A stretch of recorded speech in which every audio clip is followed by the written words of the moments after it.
Welcome back to Face the Nation. President Biden travels to El Paso today after announcing new border enforcement actions last week. Democratic Congresswoman Veronica Escobar will travel with the president to Texas later today. I'm so glad you could join us. Thank you for having me. So the president is going to visit one of the busiest ports of entry in El Paso. He's going to meet with officials and other aid organizations. What can he do to make sure that this 3-hour visit is more than just a photo op? Well, we've worked with the White House to make sure that all the folks who are actually doing the work on the ground day to day are the ones that the president will meet with. He needs to hear about how, over time, the challenges that we have faced as a country on immigration, on border issues, they have grown exponentially. So we looked at the latest CBS polling. Only 38% of Americans actually approve of what the president is doing on immigration. 62% disapprove. This has consistently been one of his weakest issues. And it was just this last week he gave his very first speech on the border policy. For the first time, he's going today. And it's taken, 2 years to find some kind of alternative to Title 42. I understand it's going before the Supreme Court, but why is it taking so long to get just this? This challenge that we're facing is so complex. I'm with you. I would have loved to have seen the administration lean in on immigration from day one. Why didn't because, they? You know, you'd have to ask them that. The executive branch is not the only branch of government that needs to do its job, though. Mm-hmm. And I will tell you, I've worked very closely with Secretary Mayorkas. He has been phenomenal. Every idea that I have asked him to explore, he has. Every collaboration I've asked him to engage in, he has.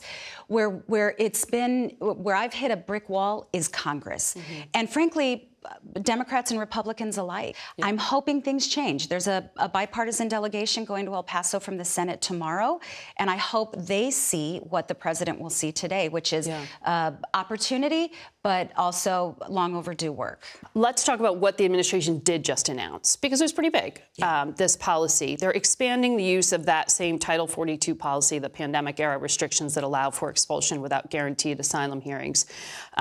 And it's going to allow them to dramatically step up expulsions of Cubans, Nicaraguans, Haitians, Venezuelans. They make up the majority of those crossing. You oppose Title 42. Does that mean you oppose what the Biden administration's doing? Well, it's a complicated answer. So the administration, in the absence of any legislation from the Congress, has very few tools available. I'm a staunch opponent of Title 42. In fact, I think Title 42 is the reason why those apprehension or encounter numbers are so high, because people kept trying over and over and over again. When you're expelled from the border, you're going to try in different areas. I think it also helped fuel the human trafficking that we've seen a significant increase in. And all of this started with the Trump administration. When in my conversations with the Department of Homeland Security, because a Louisiana judge essentially created a situation where they have to continue to use Title 42, they can't go to a different policy which was used prior to Title 42 called Title 8. Mm-hmm. Now, Title 8 is much more punitive, and I think that is what the administration is ultimately going to go toward once a judge allows the Biden administration to do away with Title 42. Which could come in June when the Supreme Court could come in June. Rules. But even then, Margaret, we will not have had a legislative solution. So all of these executive branch efforts really are just temporary Band-Aids. Whether it's Title 8, whether it's Title 42, we need to make sure that Congress acts. Yeah, and it sounds like you don't have a lot of high hopes for that kind of action. But let me ask about the Biden policy. So it's going to allow up to 30,000 migrants per month from the 4 countries we just listed to enter if they have a U.S. sponsor. It'll also allow migrants to apply via cell phone app, something called CBP-1. Does someone fleeing abject poverty really have a cell phone to apply for access? The vast majority of refugees who are fleeing their home countries do have cell phones. That's how they communicate with one another. That's how they communicate with the folks at home. But I will tell you, we do need far more robust State Department involvement, especially for those who do not have access to that kind of technology. We need far greater education. Many of the refugees that I have spoken to, especially over the last couple of weeks, have no concept of what the asylum process is. Yeah. Their idea is, I'm going to go to the border, I'm going to get a job, and I'm going to help my family. Something all of us would do, of course. So there's a lot of work that needs to be done, whether it's assisting those who don't have a cell phone, access the services and legal pathways offered through CBP1, or whether it is helping to educate folks about those legal pathways so that they have a better shot. I asked you that because I know some have argued it's discriminatory against those who have the least. Mexico, as part of this Biden agreement, has agreed to take about 30,000 people a month from the 4 countries. But one of the things that we've consistently heard over the past few years, and it was a harsh criticism of the Trump administration, is that when individuals are pushed back to Mexico and they're awaiting some kind of action, they face a lot of violence. That's right. So if you criticized it during the Trump administration, you must be a critic during the Biden administration. Absolutely. And that's why I'm grateful that the president's going to Mexico City to talk to the president. Every step of the journey along the way for these refugees, people who leave with little more than a backpack and their hopes and dreams, experience a nightmarish journey along the way. And many migrants have told me, in fact, that the most dangerous part of the journey is in Mexico. And so there's a lot of work that needs to be done. But Margaret, not just in Mexico, but for the entire hemisphere. We are seeing people fleeing their home countries, heading to Costa Rica, heading to countries all south of here. We have to make sure that diplomatically we are engaging at the highest levels and finally giving the Western Hemisphere the kind of attention that it has lacked for a long time by the U.S. government. Congresswoman, thank you for your time today. Thank you, Margaret. We'll be right back. Turning now to the war in Ukraine, we are joined by Maine's independent Senator Angus King, who just returned from a trip to Kyiv.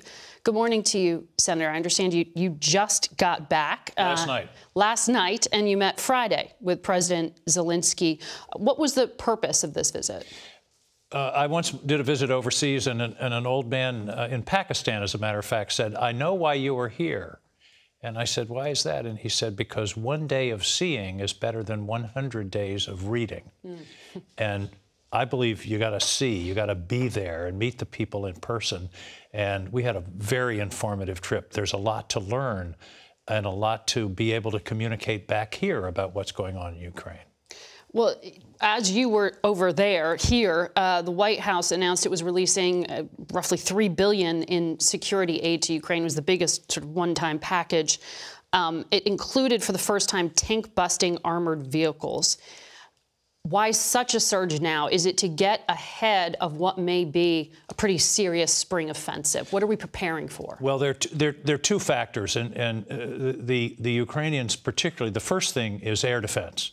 I mean, they're just being pummeled. That's too mild a word in terms of their energy infrastructure. So air defense is part of it, Patriot missiles. But also what's going on in the East is essentially trench warfare. It's almost World War I. It's horrible. And these armored vehicles are designed to deal with that kind of situation, to give the Ukrainians a fighting chance against this invasion that's going on. And to put it in perspective for Americans, it's as if our East Coast, from Maine to Florida and then west to Houston, Texas, was being occupied by a foreign power. That's the entire eastern edge of Ukraine is occupied, and that's where this fight is going to be, and that's why these maneuver vehicles are going to be so important. But this drawdown, which is what they call it technically, presidential authority, allows for an immediate or close to immediate delivery of some of this weaponry.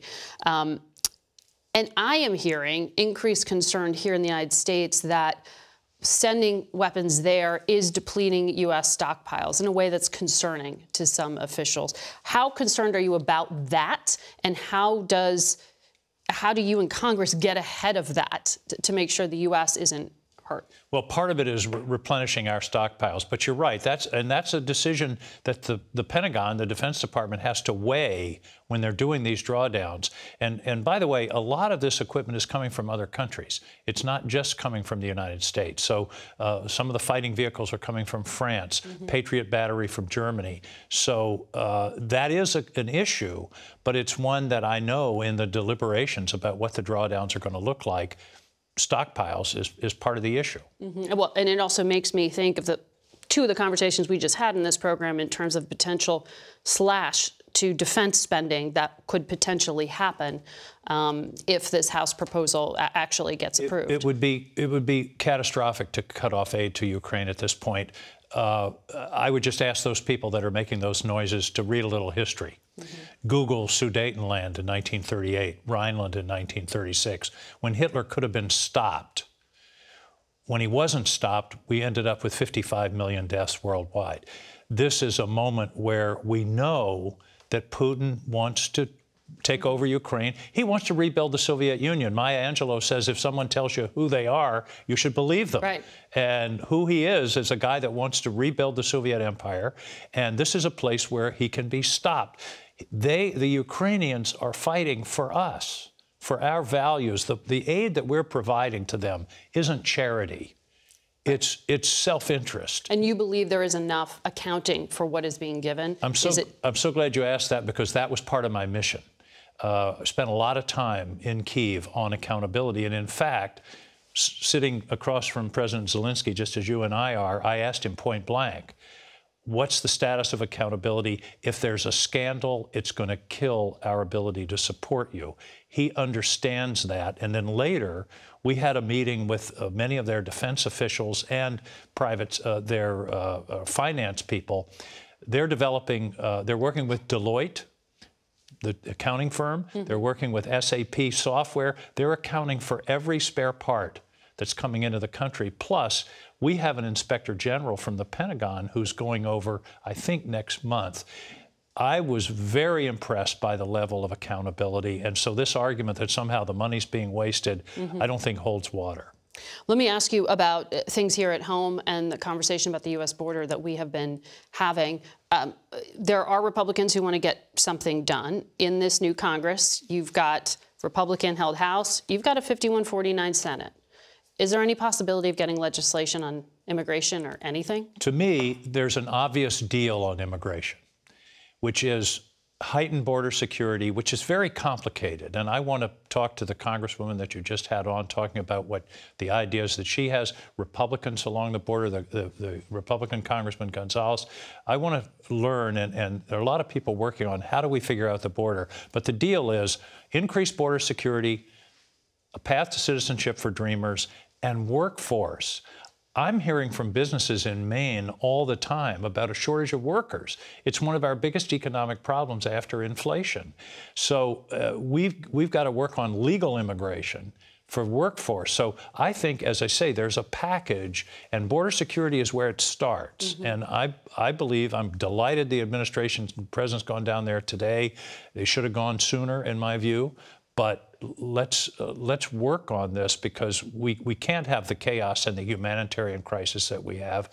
Let's find that, but then put together a package involving dreamers and involving workforce. That's where I think we can move, and we ought to be able to move in a bipartisan way. Well, you're a centrist. You're an independent, though you caucus with Democrats. So you can say you want to work with everyone, but the politics right now are just so divisive. I read something you told the New Yorker last year where you said, you have never been so worried about the future of the country because the structure of our system is at risk.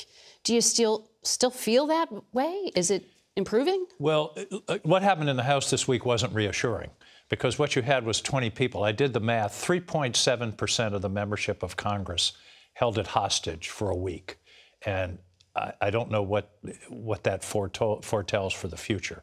Yes, that is a concern. On the other hand, since I had that quote, which I certainly think has some validity, we've had one of the most productive Congresses in the last 25 or 30 years, almost all on a bipartisan basis. Not all, but the infrastructure bill, the CHIPS Act, the PACT Act for the veterans, all of those bills were done on a bipartisan basis.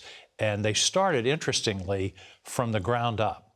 They started organically from a few members getting together, working from the middle out. The leadership blessed it. They allowed it to happen. But that's the path, and I think immigration is a great opportunity to do the same thing. All right. Well, we'll end on that optimistic note. Senator, thank you for joining us. Thank you, we'll be Margaret. back in a moment with Ukraine's ambassador to the United States, Oksana Markarova. Stay with us. We are joined by the Ukrainian ambassador to the United States, Oksana Markarova. Welcome back to the program. Always good to have you here.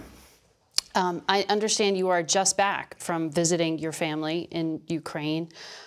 Over the holidays, we saw Russia bombed hospitals on Christmas, on New Year's. They were also bombing your country. What is life like during the holiday season? Well, it was very good to be home. You know, when this invasion started in February 24th, until my first trip home in April, and it was right after my hometown was liberated, a couple of days literally before that, I always woke up thinking, is that a bad dream? Like, I always try to, you know, fight with the reality. But, you know, going back always, on the one hand, gives you a good perspective of how horrible it is. And on the other hand, inspires, because you see everyone not giving up. And everyone is, even throughout the holiday seasons, when the bombs are still flying everywhere, the destruction is enormous, people are very focused on winning. People are very focused on helping each other. And there was still a festive spirit everywhere. People were singing, you know, people were trying to give gifts to each other. But of course, the main focus is helping our brave defenders and doing everything possible to win. We were just talking with Senator King about this massive package President Biden just signed off on, which also had a sort of increase in the type of weapons and defense items for Ukraine. Why do you need this so immediately? What are you preparing for? Well, first of all, let me take this moment to thank the previous Congress for voting on the legislation and allowing us to have the possibility to have these packages this year for everything that we need, from the financial assistance, but most importantly, security assistance. That was a $45 billion. Yes, yes. And the fact that, you know, we have this support from American people is very valued in Ukraine. So everyone, you know, President, Congress, big thank you. Why do we need more? Because we see that, A, we need to increase the liberation speed of our land. We need to free more people as soon as possible, because we see what happens when they're under occupation. We also do not intend to stop. We do not intend to take operational pauses, which Russia probably needs, because they have problem with their motivation. They have problem with even the rockets. I mean, they have so many of them, but we would like to faster get to peace, which means we have to liberate our territories faster. So whatever we can get, from air defense to all the armored vehicles to everything that you saw in the package, we need even more, because we are facing much larger enemy. So this package of $45 billion from the last Congress should take you through next year, according to some officials, U.S. officials. When President Zelensky was here in Washington on that surprise visit, he did meet with Kevin McCarthy, who is now Speaker of the House. Did you get assurances that U.S. support will continue with Republicans in control? We are fighting for the same values and for the same principles. We are fighting against the evil, which is a threat not only to Ukraine, it's an existential threat for us, but it's a threat to everyone who believes in democracy. And I can say that our meetings during the president's visit here, both with president, administration, but also with all leaders in Senate and House of Representatives on a very strong bipartisan basis, have been very constructive and very productive. I believe American people support us and will support us until we together can win this. When the president was here, President Zelensky was here, he said financial assistance is not charity, it's an investment, and he said Ukraine will be responsible with it. But given the concerns about corruption over the years past, how do you respond when you were asked that question of how do you guarantee every dollar being given to Ukraine is going to defense and not to, embezzlement or something else? I can only quote Senator King, who was just here. First, there are 3 types of assistances, right? Budget assistance, security, and humanitarian. On security, we're not getting the money, we're getting the goods, and we're very grateful for them. And the accountability for every piece that we are getting is there. We're not only sharing information, we're implementing NATO systems in place, and we are ready and already are providing information, and we know where everything is located. On the budget assistance, we have reported on all assistance that has been provided to us. There is an audit underway, but we have also sent, it's very clear where we are spending the money on, and our Ministry of Finance has reported even before the audit is complete, and I have shared that report with every member of the previous Congress, and we intend to do so in the future. The Inspector Generals are involved already, from Pentagon, but from Department of State, from Treasury. So we are not only open and ready, it's in our interest as well, in order to prove why we need more and that we are using it very effectively and efficiently. We would like to be as open as possible. Every US dollar that is given to us, we are putting it to a good use, and we're using it as an investment into our joint fight for democracy. I want to ask you about something we've talked about in the past, and that is what's happening to Ukraine's children. More than 13,000 were deported to Russia. Are you having any luck in getting your children back? Well, first, unfortunately, we know the number is much larger than that. The 13,000 is the official number of the children we accounted for, we found. But we know that we already have so many, tens, if not hundreds of thousands of people who we don't know their fate yet. And until we liberate our territories, we will not know. Out of this 13,000, the Vice Prime Minister already informed that 212 have been returned. 212 is, of course, a small number, even though, unlike Russians, every child and every life is very precious to us. So we're so happy that this 112 are home, but we will not get tired and we will not stop until all of them are back home. That's why we need more weapons to liberate our territories and people. Ambassador, we'll continue to follow the story and talk to you. Thank you. We have to go, and we'll be right back. If you can't watch the full Face the Nation, you can set your DVR, or we are available on demand. Plus, you can watch us through our CBS or Paramount Plus app and on our streaming network. That's going to do it for us today. Thank you for watching. Until next week. For Face the Nation, I'm Margaret Brennan.